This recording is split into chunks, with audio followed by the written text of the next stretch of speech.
From the Alvin and Rosalie Sarachek studio, PBS Kansas presents Kansas Week. Large-scale solar farms get the okay in Sedgwick County. Meanwhile, a new countywide sales tax is being discussed to provide property tax relief. But first, confusion and outrage over the plan to impose paid downtown parking. That leads the City Council to delay and reconsider what they've already approved. That's what we're talking about right now on Kansas Week.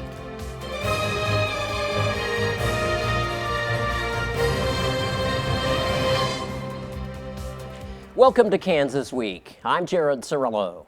We begin today with the controversy over paid downtown parking, and there is a lot of that. Some residents are in an uproar, and now Wichita Mayor Lily Wu is suggesting that she and other Wichita City Council members didn't realize what they were voting on when they approved the plan back in January. KAKE's Nick Nelson reports the council this week voted unanimously to delay moving forward with the plan for at least several weeks. This is the most business-destroying thing I've ever heard of, personally. I mean, I've gone to cities and there's closed shops in downtown, and you wonder why that is?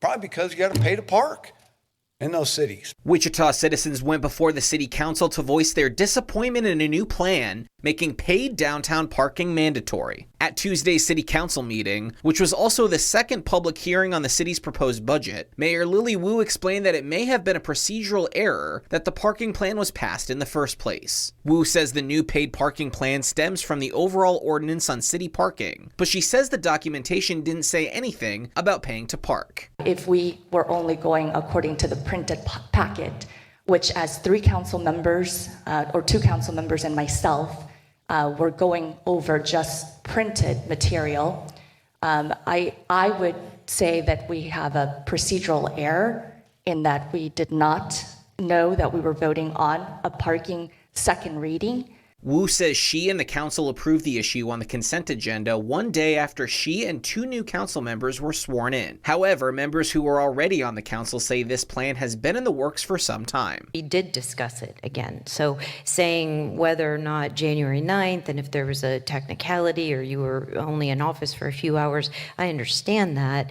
But we've been talking about it for I don't know how long before June to decide which vendor we were going to select. Councilmember Brandon Johnson says the city has a contract with a third-party company to implement paid parking and says he's opposed to going back on the idea now. It's not everybody's going to like change, but there are times we can make things better. But trying to halt this now on a technicality that we've heard is actually lawful, I think is a step in the wrong direction. We need to continue to move Wichita forward, work with our community and local businesses to see how we can make this better and implement this plan. And here to discuss this and some of the week's other big stories, I'm pleased to welcome Wichita Eagle opinion editor Dion Leffler, KFDI radio news director George Lawson, KNSS radio talk show host John Whitmer, and Wichita State University political science professor Neil Allen. Welcome to you all, and thanks for being guests this afternoon. A lot to talk about here. Dion, I'll start with you. I liked the headline on your latest op-ed. Tell us about it. My latest op-ed was that Lily Wu promised to unify Wichita, and she did. She did. Everybody hates this plan.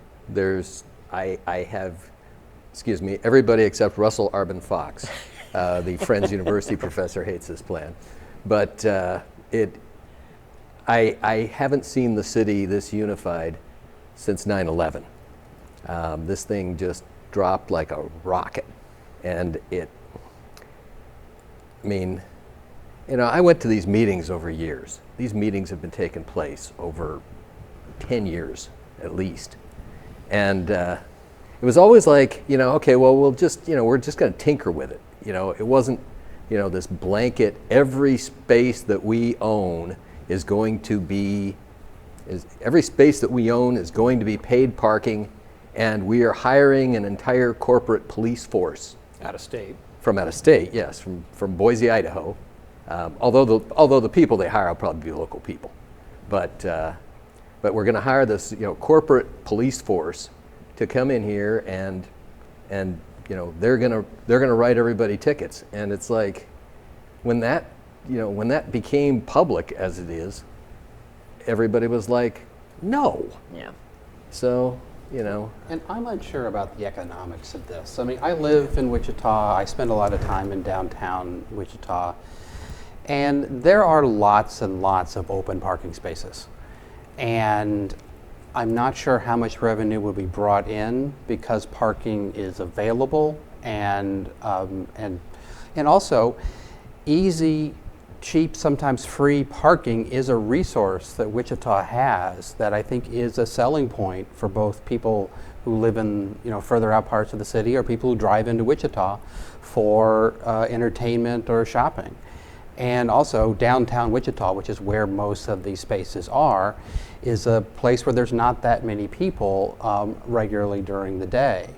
And so I'm not quite sure this is going to give us revenue, that it's going to justify the contract to someone to both manage it and to enforce this. A $12 million contract, by the way, yeah. Right, and look, I mean, frankly, if the city doesn't have the staff to enforce its parking regulations, then maybe don't increase the parking regulations. Yeah. George, I'll move to you. What do you think? Well, it was certainly an interesting discussion. Parking in downtown Wichita at times is an adventure, and talking about parking in downtown Wichita has been an adventure. It'll be interesting to see what happens with the next few informational meetings that they have and see what kind of a response they get. When they started this, they said it would take this entire year to implement this plan, and they'd have it at the beginning of 2025. I wouldn't be surprised if it takes a little longer than that and goes into next year before they solidify it and decide what they want to do. And they've held off on purchasing the equipment. So we'll have to see what that involves and to pay kiosks and the other things that they're talking about. Yeah. And John, Neal touched on this a little bit, but when I was on the council in 2021, we discussed several times at how any given point, only 35% of the parking spaces in downtown Wichita are ever used or occupied at any given one, only 35%. That doesn't justify charging people to park. Now, if they were full all the time or nearly full all the time, then maybe we'd be talking about a different issue. I question the use. It sure seems like a money grab to many people. I also question, I'm a procedure guy. I served in the legislature. I know what a consent agenda item is. Typically, consent agendas in Topeka, a consent agenda is we're naming a post office or we're, as a state bird or something like that that's non-controversial. And I completely agree that the 3 new city council members coming in on their first meeting, and you're going to throw a $12 million project that's this controversial, this should not have been on a consent agenda. It was on consent agenda for second reading. But that was the first time the new members had seen it. That's true. And I think, and credit to Dalton Glasscock, who actually read the bill. He was the only one to vote no. So I give him credit. Now, maybe Lily should have read it. But I just think that my perception, and perhaps you gentlemen would agree or you could give more insight, it seems to me like the staff set them up to fail with this by sneaking this in. And that's really where I think some of the blame falls here. Well, and the title of the title on second reading. I mean, there was no way, and I'll completely agree with Mayor Wu on this. I mean, there was no way if you read that title that you would think that this was about parking. It didn't even mention parking. Some convoluted cockamamie title about something third world or something. Municipal court. Municipal boards. Municipal court it was tied into parking.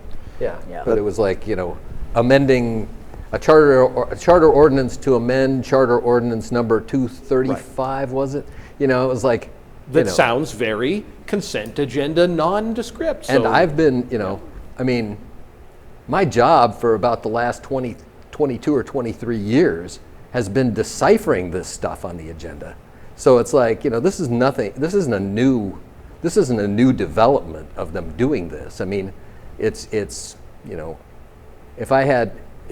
If I got paid by the number of things that I find that are misdescribed on city council agendas, I'd be wealthier than I am today. But there was discussion during the mayor campaign about parking. I mean, at the at a couple of the debates that I attended. I asked the question. Yeah, it was the one here from PBS. I mean, there was a discussion about it. It was more about older people and their access was how the discussion was.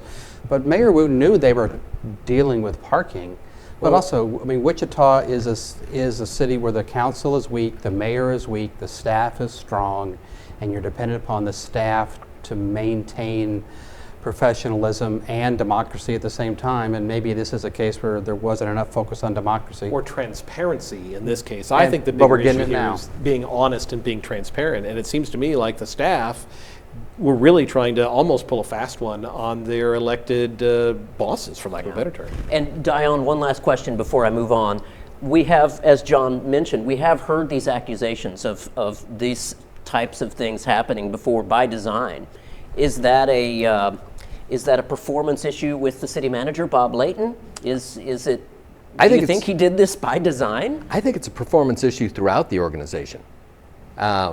Certainly, City Manager Layton has, a role in this.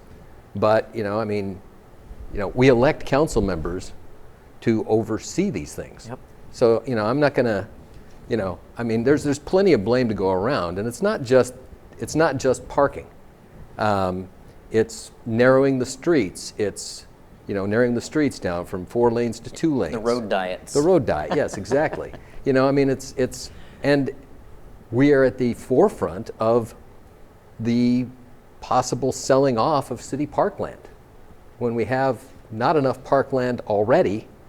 And so we're contemplating now a $250,000 study to come in and tell us that we maybe don't need as much parkland as we have, which is just counter to everything that, that a growing city needs to do. Well, the park issue is another topic, and I'm sure we'll be talking about that one as well in the next few coming weeks. We'll move on to our other story of the day, property tax relief. That's always a popular topic. Property tax relief has been a growing concern across the state of Kansas with the rising cost of the living in the state of Kansas. Cake's Nick Nelson reports on that story. It was only an informational meeting for leaders. No decision or action was taken. The idea is to create an 1/8, quarter, or half-cent county sales tax to decrease property taxes. However, there are questions about how it would look and if it's even possible. Community leaders want relief for property owners without cutting funding to public programs like the zoo and the arts. Sedgwick County Commissioner Ryan Beatty believes a countywide sales tax is the answer. We could see an 8, 10, 12 mil property tax reduction if we use a quarter cent or a half cent sales tax. Beatty's only on board if revenue from the added sales tax goes directly to cutting property taxes. He believes most leaders at the meeting are on the same page. The mood in the room really was, if we can do it together, let's give it a shot. I think everyone, all the cities, including the county, are experiencing the same challenges as the cost of government's increasing. That looks different for every city in the county. Ashley Velasquez, the mayor of Keachai, says they use their sales tax to fund a city project, and she wants community feedback before making a change. I think we just need to figure out language and how that would affect our residents before we truly decide if substituting a mill levy is really beneficial for our residents. Wichita resident Chris Pompelli is opposed to raising sales tax, but says it could be the right move. Raising taxes is a bitter pill, but investing in ourselves is a long-term strategy that our kids and grandkids are going to thank us for. Commissioner Beatty plans to get public input, but dates and times for that are not yet decided. Any change would have to go up for a public vote before being implemented. Here for you, Derek Lytle, KSN News 3. And John Whitmer, I'll start with you. From a conservative Republican standpoint, this seems like the last thing we should be doing. Should be we raising sales tax to cover any sort of government operations at all? No. Okay, you can move on. No. It's, first off, it never works. We've tried this before. The LA VTR is a perfect example. The problem is there's no guarantee that once that new revenue comes in, it'll actually go to lower property taxes. But what the bottom line is, they're not doing what really needs to be done, and that is control spending. So what we're looking at here is you have elected officials who aren't doing their core function, which is watching their spending, and so they're looking at another revenue stream when they don't need that. We do not have a revenue problem, we have a spending problem. And looking at another regressive tax that hurts people on the low income and fixed incomes when we really should be looking at cutting spending, no, and frankly, this thing will die horribly if and when it ever goes to the voters. Yeah. And do you agree, Neil? Well, I don't necessarily agree that the Sedgwick County has a spending problem. Oh, I could spot you $10 million in cuts right now if you wanted me to. Well, but that's that. Could you get 5 or 3 out of 5 votes on the commission for that? Is the Democratic I question. should be able to. They've got ours behind their names. Well, what happens when Republicans actually have to administer a municipality? They sometimes vote more like Democrats, and the reverse is true as well. When Democrats, are running municipalities, they find that they're a lot more pro-growth and pro-business than they might be if they're in a different spot. But the county has, gets property tax revenue. We should call this a property tax cut, not relief, because also, if I want to take my kids to the zoo, I would like relief from how much that costs. But if you cut your revenue, you're going to have to cut your spending somewhere, which is on cultural amenities, infrastructure, law enforcement. That's what the county does.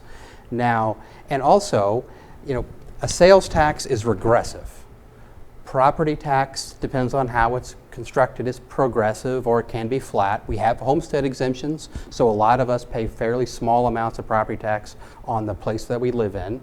That property tax total is growing up because people's houses are worth more than they are before, and there's ways to deal with that.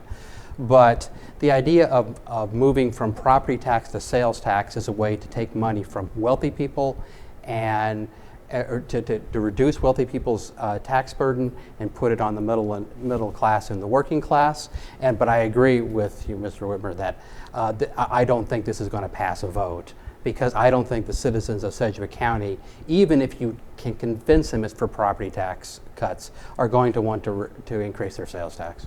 But are they really, I'm sorry, but are they really wealthy people? You say property taxes on wealthy people. My wife and I have been out door knocking a lot lately. We knocked on a door of someone who, their home realistically probably worth $150,000, $175,000. He's a World War II veteran. He's on a fixed income. His wife is on disability. Their home has gone up. Their property tax went up 28% last year alone. Those are not wealthy folks. They're worried about losing their home because they can't pay their property taxes. My home has gone up $100,000 in the last 10 years, and all we've done is mow the lawn. So literally, this is not about wealthy or taxing the wealthy. It's about a system that is broken, that is taxing people out of their homes, and the county can't cut their spending. And that's the problem here. And I guarantee you that, for example, the zoo could absolutely get out and hold a freaking bake sale or do something to offset the costs that the taxpayers are burdening. And that may be a tough decision for an elected person to make, but it's high time. That's what we pay them to do. That's what we pay them over $100,000 a year to do, and I think they need to do it. George, I'll move over to you. Well, this whole question is incredibly murky because I don't know exactly what they're talking about. Are they talking about a new sales tax? Are they talking about drawing revenue from the existing sales tax? Some counties have done this. I think Harvey County passed a sales tax for property tax reduction several years ago. And this was brought up in the spring for some kind of sales tax in Sedgwick County. And then Ryan Beatty brought it up, mentioning sales tax for cultural arts and recreation programs. The following week, that got a stern response from Jim Howell, who said he's not in favor of a tax increase. What they're talking about is taking revenue from the existing tax that has been collected since the 80s, half of which has to go to streets and infrastructure, and taking the other half and transferring the source of funding from property tax to sales tax. But then they had this meeting earlier and with the representatives of the 20 cities, and they're talking about a 1/4 cent or 1/8 of a cent sales tax increase. So we're not clear on what they're talking about. And then you've got cities like Park City that have a tax on to support recreation or streets and parks and things like that. So how is that going to be reconciled with a countywide tax?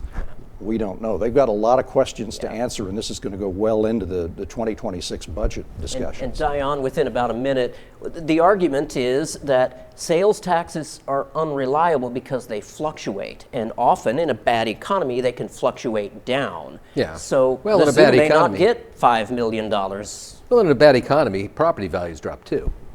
But I've been here for 26 years, and I'm going to put on my new guy from California hat for just a second.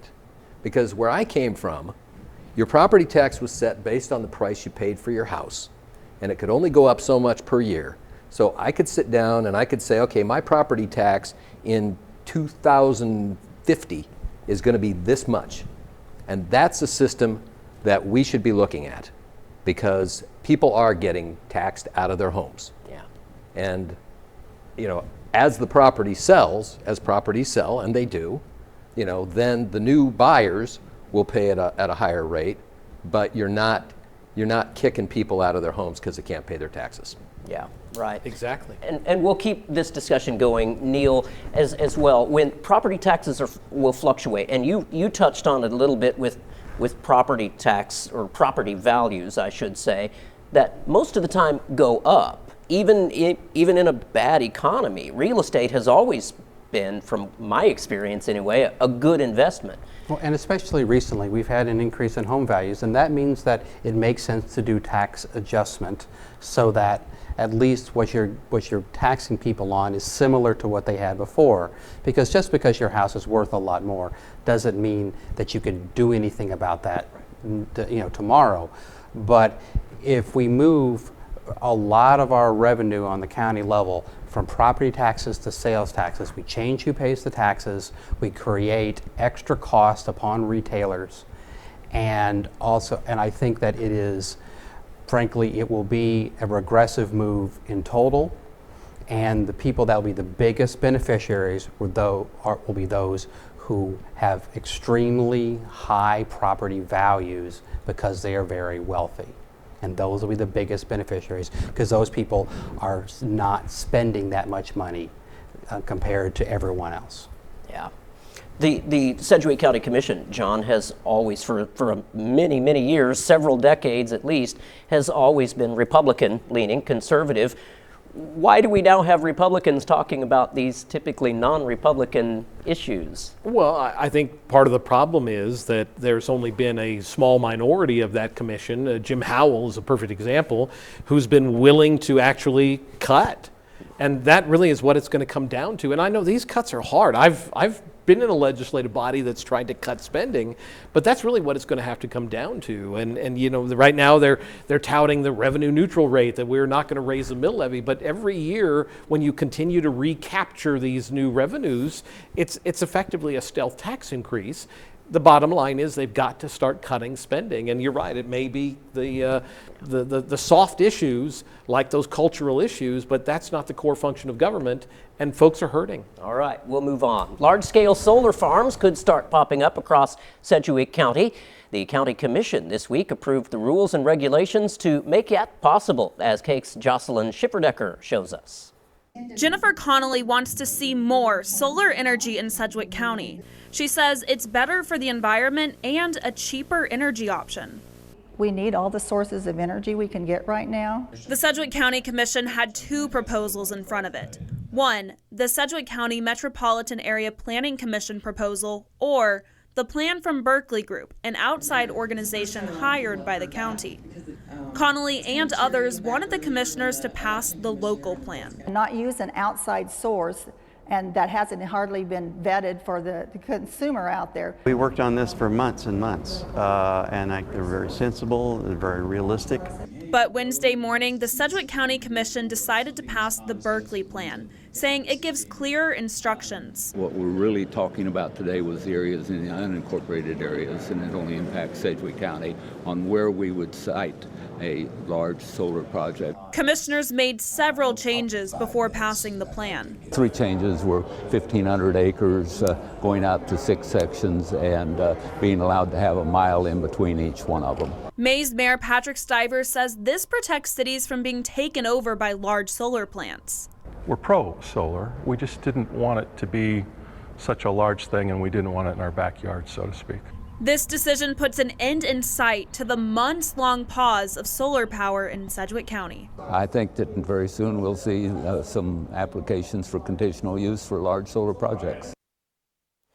And George, I'll start the discussion with you. We're talking about solar farms in the state's, one of the state's most populous counties. We typically see these out in the more rural areas. Should Sedgwick County be talking about this? If they have space to do it, that's the big question. You have Wichita taking up so much space in Sedgwick County, and 20 other cities or 19 other cities that are taking up space. So how much room is there? It'll be interesting to see how many projects they get applications for. But they really went through a long study and a painstaking process to look at this and try to protect agricultural land and try to protect landowners and try to keep this from being intrusive and not in urban growth areas. So it'll be interesting to see, and they'll have to deal with these a case at a time. Dion, what do you think? Well, solar power is good. I mean, it works. I would, rather than seeing a great big solar plant, I would so much rather see that every rooftop in Wichita have solar panels on it, because then we're not taking up the land that we'd be using. In fact, we could put it on some of the deserted parking lots downtown. And charge $2 a space.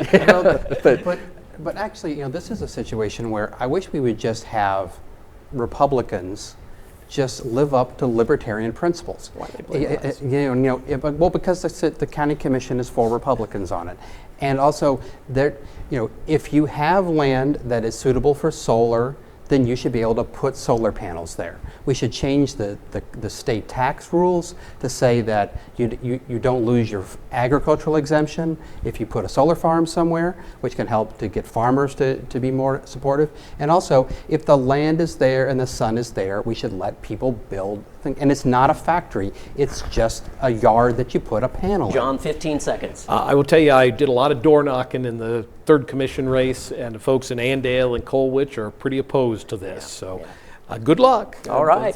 That's the last word as we are out of time. I want to again thank our guests, Dion Leffler of the Wichita Eagle, George Lawson of KFDI Radio, John Whitmer of KNSS Radio, and Neil Allen from Wichita State. We also want to thank KSN and Cake for sharing their stories with us. You can send your comments or questions to kansasweek@kpts.org.